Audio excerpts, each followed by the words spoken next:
မရောက်တာလားဟလား ဟုတ်ပါတယ်ရှင် ဒါနဲ့ဟွာညီမလေးရဲ့နာမည်ဘယ်လိုခေါ်လဲ ကျမရဲ့နာမည်ကနောက်ဆုံးကညိုပါ တီးပြီချူပါပြီမူညညို့ ရှင်တို့ဘာတွေပြောနေရလဲကျမနာမည်နွေးညိုပါ အော်ညို့လား ဟုတ်ညီမလေးသူကအဲ့လိုပဲကောက်ပါလေးမြင်စတတ်တာနော်စိတ်မစိုးနဲ့ဟိုကိုကြီးတို့ဘီယာနှစ်ခွက်လောက်နော် ပြပါရှင်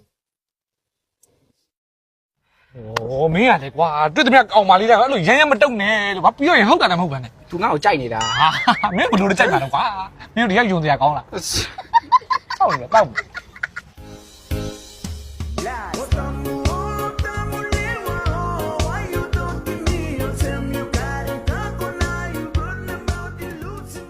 ချီယာ ချီယာ